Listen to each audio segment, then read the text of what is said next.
And I think when you have 3 days to recover after your first match, it's not easy for the players.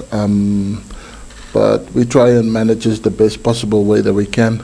We had yesterday our first training session since the DRC match, and it was light, but so we couldn't really work on tactical stuff. So we try and do a lot of videos and about our opponents and that. And then today we're going to have our last training session, so hopefully we'll be able to just tactically adjust the team to a system that a team plays completely different from our first match. And yeah, but I think the calmness that's in the camp is good from the players. You know, they're soaking up the atmosphere, the environment, and they're trying to stay as level-headed as possible, because we haven't achieved anything yet. It's only one match, and we try not to get ahead of ourselves. And we know this group is exceptionally tough. Like I said, the group of death. So the first challenge was enormous, and the second challenge will even be as enormous as the first one, or maybe even greater, because Angola is a very tactical team, technically good.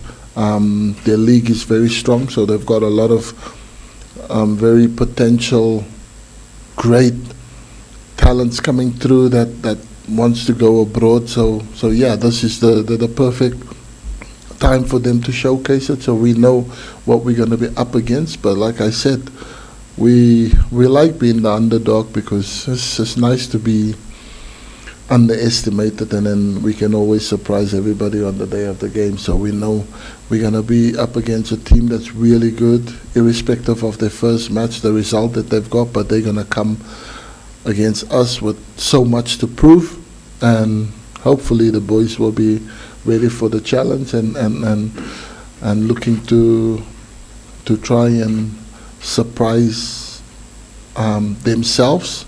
And I think they play a 3-4-3, 3 attackers, and then yeah, they do tend to press teams high. But like I said, for me, it's all about focusing on the players and just to stay calm and not panic, because I know the first game,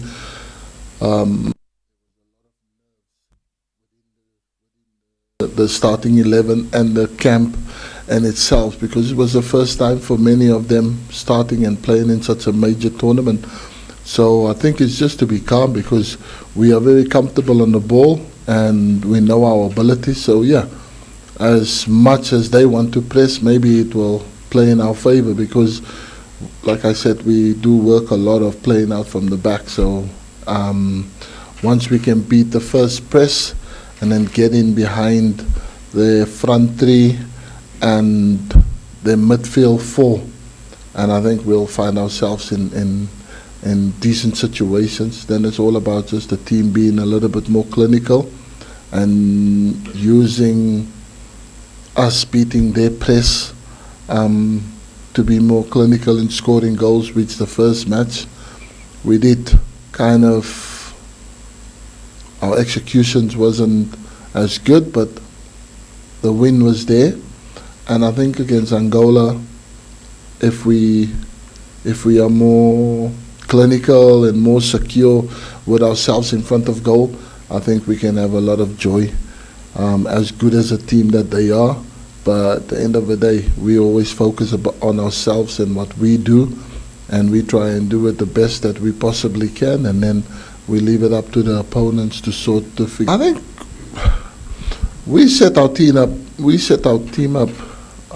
To our comfort, you know, also to cause a little bit of a problem for the opposition, because you see a centre back or a left back playing at number 6 role, so it's kind of confusing. But I think it gives us the comfort, because the players that we want freely on the ball get to do that, because playing Mansour in midfield, he's a young player. He's energetic, he's very athletic, so he gives you a little bit of an edge with the way you want to press and when you win the ball, and then the players that we need to get the ball to.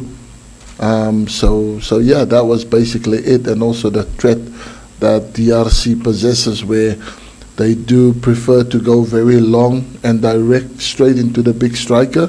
So we needed someone with a bit of more agility and flexibility, just to screen off so that they don't get to play the system the way that they want to play, that could hurt us.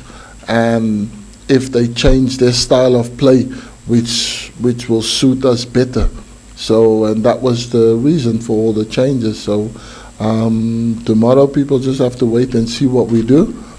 So yeah, I think I don't want to give away so that the opponents can adjust to what I say in the press conference, and then set his team up to counter what I said, and then tomorrow we have difficulties because we are no more the element of surprise. So you'll have to wait and see for this. Yeah, of course, I think the 2-0 loss to Morocco for Angola is not a true reflection of a team that they are, but Morocco took their chances and they secured the victory. So for us, we analyze that and we see where Angola is good, and what they do well as a team, in possession and out of possession. So I think, yeah, we'll set up so that we can counter their strengths and then also play to our advantage and where we play, because they play, like I said, they play with a back three, and then they've got 4 in midfield and 3 attackers, which allows the wing backs of them to go really high up the pitch and join up in the front, and then they almost have like they have a front 5. So yeah, we have to deal with that, and we have to find solutions to contain them, but also exposes them at some point in the game, and that's how Morocco was able to capitalize on them. So modern day football is not about team that has 70% of the ball possession. It's about how you finish. It's all about how you create your chances, how you make your chances, and how you take them. And I'm very happy for us not to have 80% or 60% or 50% of the ball, but as long as we're clinical and as long as we dangerous in the right areas of the pitch that can hurt them, then there. Because when you look at the stats, they had 68% of the ball possession. They had 14 on target, 28 shots on goal. Morocco had 6 or 7, but what was the end result? So it's not about how well you move and how well you keep the ball. It's if you keep the ball in the areas where you can hurt your opponent, then that's the kind of football that I want to install in my team. That it's not always about being great in possession of the ball, but it's what you also do without the ball when you don't have the ball. So we work a lot on that. So we know that Angola is a team. They control and they manage. They look after the ball pretty well. So yeah, we're in for a long night tomorrow, where we're gonna have to chase and we're gonna have to work our socks off, not just individually but as a team.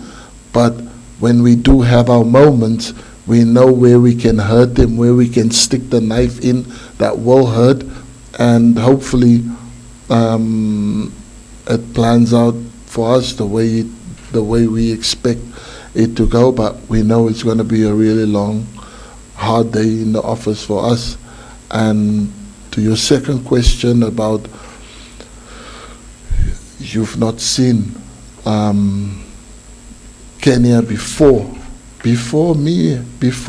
I joined, I had absolutely nothing to do with how Kenya played. I don't care. I didn't care then. I don't care now.